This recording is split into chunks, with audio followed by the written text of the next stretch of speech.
La crisis de 1808 y la Guerra de Independencia. Las relaciones entre España y Francia. En 1788 muere Carlos III y sube al trono su hijo Carlos IV, quien gobernará España desde 1788 hasta 1808. Carlos IV nombró a Manuel Godoy como su favorito o primer ministro. Era un joven militar de 25 años que tenía buena amistad tanto con el rey como con la reina María Luisa de Parma, con quien mantenía relaciones íntimas. En 1789, al año siguiente de llegar al poder Carlos IV, se inició la Revolución Francesa, que supuso la abolición del antiguo régimen en Francia. En enero de 1793, Luis XVI y su mujer María Antonieta fueron ajusticiados en la guillotina. Carlos IV, al conocer la muerte de Luis XVI, ante el temor de que la revolución se extendiera hasta España, declaró la guerra a Francia. Esta fue la llamada Guerra contra la Convención, de 1792 hasta 1795, que terminó con la victoria francesa y la firma de la Paz de Basilia. Desde la Paz de Basilia de 1795, España estará al servicio de Francia, y por contra, Inglaterra pasó a ser su enemigo principal. En 1796, por el primer Tratado de San Ildefonso, España y la Francia revolucionaria firman una alianza militar contra Inglaterra. El resultado fue que los ingleses derrotaron a la Marina española en el Cabo San Vicente, en febrero de 1797. Pero en 1799, Napoleón Bonaparte tomó el poder en Francia, haciéndose nombrar primer cónsul y recibió poderes absolutos. Desde este momento, la corte española será una mera comparsa ante la política expansionista de Bonaparte.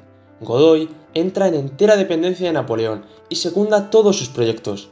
En octubre de 1800 se firmó con Napoleón el segundo Tratado de San Ildefonso, en virtud del cual un ejército español al mando de Godoy intervino en la Guerra de las Naranjas de 1801 contra Portugal para cerrar sus puertos al comercio británico, ya que Portugal desobedecía el boicot a Inglaterra decretado por Napoleón.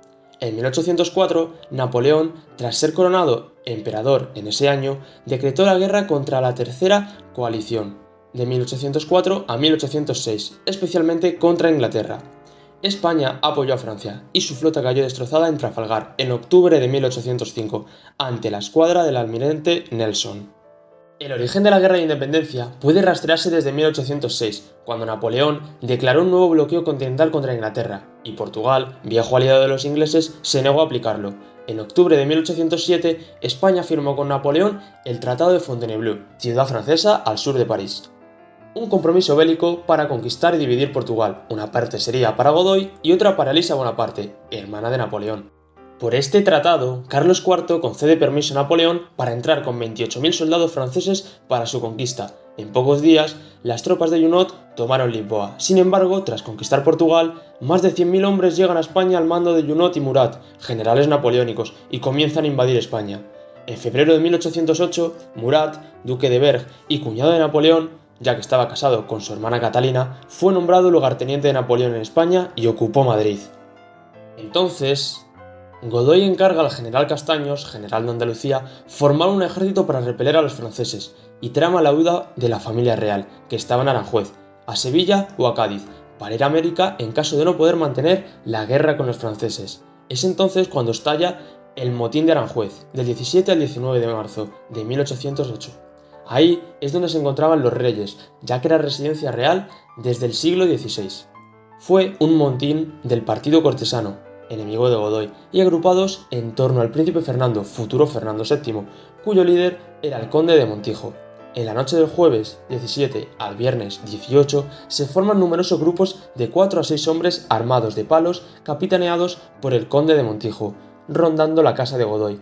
En conclusión, el pueblo, soldados, campesinos y servidores de palacio intervienen como elemento de choque, movidos por importantes aristócratas de la camarilla de Fernando. El resultado fue que Carlos IV destituye a Godoy y 2 días después, Carlos IV abdica en favor de su hijo Fernando, ante la presión popular. 5 días después, Fernando trae caballo en Madrid, por la Puerta de Toledo recibido entre aclamaciones. Sin embargo, también el 23 de marzo lo hacía Murat por la Puerta de Chamartín, y según la Gaceta de Madrid, fueron recibidos por un gentío innumerable, pensando que venían a apoyar a Fernando. El primer reinado del joven Fernando VII, tenía 24 años de edad, solo duró 2 meses, de marzo a mayo de 1808. Carlos IV pronto se arrepintió de su abdicación.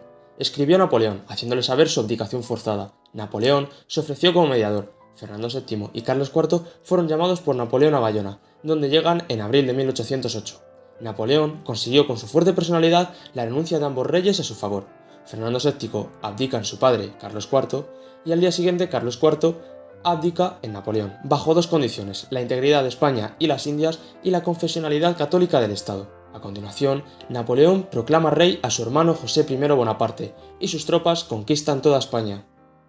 Desarrollo de la Guerra de Independencia. Se inicia en Madrid el 2 de mayo de 1808. Los madrileños, acaudillados por los capitanes Daoiz y Velarde, se levantan contra el ejército francés ocupante de la capital, ante los rumores de que Fernando VII había sido secuestrado por Napoleón y el intento de llevarse a Francia al infante Francisco de Paula, el menor de los hijos de Carlos IV. A continuación, los franceses fueron atacados. Pocas horas después, el general Murat reprimió la revuelta fusilando a centenares de madrileños como escarmiento. La guerra puede dividirse en tres etapas. Primera etapa: ocupación y levantamiento. Primeros éxitos, 1808. Se caracteriza por el despliegue de los cuerpos del ejército francés. El tercer cuerpo controla Barcelona y trata de tomar Zaragoza, pero es detenido por el Somaten catalán. El cuarto cuerpo del ejército se despliega por el norte peninsular y ataca la cornisa cantábrica y asedia Zaragoza, defendida por el general Palafox. El primer y segundo cuerpos se establecen en la zona central, al mando de Dupont. Sus objetivos son el control de los puertos del sur y el este peninsulares. Las tropas francesas que se encaminan a Cádiz se ven hostigadas por las fuerzas enviadas por la Junta de Sevilla, al mando del general Castaños, que detiene a los franceses en Bailán, el 19 de julio de 1808. Es esta la primera derrota de las tropas napoleónicas, suceso que tiene gran repercusión en Europa y que obligó al rey José I a abandonar Madrid, y las tropas francesas se retiraron al norte de la península. Napoleón tuvo que replantearse lo que llamó la maldita guerra de España y envió un ejército de 150.000 hombres. En noviembre, él mismo entró al mando de esta tropa y el 2 de diciembre llegaba a Madrid. El rey José regresó también a la capital del reino. Segunda etapa: hegemonía francesa. Las guerrillas, de 1808 a 1812. Durante 1809 se produce una extraordinaria movilización de las mejores tropas francesas, que consiguen victorias importantes. Mientras, un ejército inglés al mando de Wellesley, duque de Wellington, desembarcó en la península para ayudar a los portugueses en agosto de 1808, lo que hizo que el escenario de la guerra se centrase en el noroeste de la península. El ejército español colaboró con el de Wellington. La victoria francesa en Ocaña en octubre de 1809 y el avance hacia el sur permitieron a Napoleón ocupar casi toda España, quedando libres solo Cádiz y el este peninsular. Al comenzar el año 1810, el territorio peninsular está prácticamente ocupado por los franceses, excepto Lisboa, algunas zonas gallegas y Cádiz, último refugio de la Junta Central. Como consecuencia de las derrotas sufridas, que confirman la inutilidad del enfrentamiento en campo abierto con las experimentadas tropas francesas, las autoridades españolas llevan a cabo un cambio de estrategia en la dirección de la guerra. La Guerra de las Guerrillas fue el instrumento que canalizó la aparición del pueblo llano en la lucha contra el invasor. Llegó a haber, en el momento de mayor actividad, de 1811 a 1812, 16 grandes partidas y otras de menor entidad, con un total de unos 55.000 hombres frente a los 70.000 soldados del ejército regular. La base social de estas guerrillas era sobre todo campesina, y algunas partidas cayeron en el bandolerismo. Tercera etapa: ofensiva final hispano-inglesa, de 1812 a 1814. En 1812, la situación internacional de las guerras napoleónicas, con la tremenda movilización que supuso la campaña de Rusia, comandada por el propio Napoleón, obligó al emperador a retirar tropas de España y a centrar su atención en otras zonas de Europa. El debilitamiento de las tropas francesas en la península fue ampliamente aprovechado por las tropas anglo-españolas de Wellington. Tras las batallas de Ciudad de Rodrigo y los Arapiles, Salamanca, en julio de 1812, en las que Wellington derrotó a los franceses, las Cortes españolas nombraron al inglés comandante en jefe de los ejércitos españoles, que actuaron desde entonces completamente bajo su mando. El avance de las tropas anglo-españolas obligó a José I y a los franceses a abandonar Madrid y dirigirse a Valencia, donde estuvo el gobierno josefino durante varios meses. La guerra se inclinó desde entonces del lado anglo-español.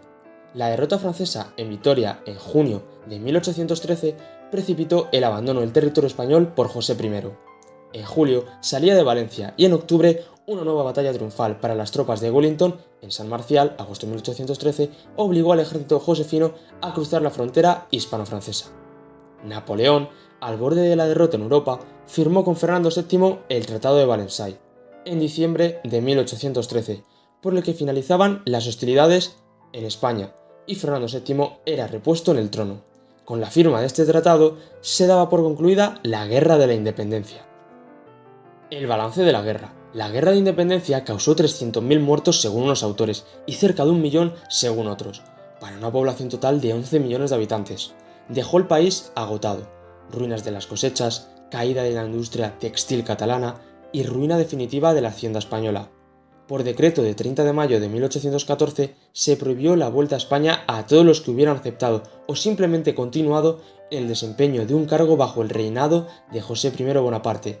Más de 10.000 afrancesados tuvieron que exiliarse y abandonar el país. Pero la guerra tuvo una cara positiva. Mientras gran parte de los españoles se enfrentaban a los franceses, se reúnen las Cortes de Cádiz, que elaboran la primera Constitución española en 1812, primer intento de acabar con el antiguo régimen. Hasta aquí, solo quería agradecerte el apoyo y si te ha gustado, suscríbete, dale like y activa la campanita para no perderte ningún vídeo.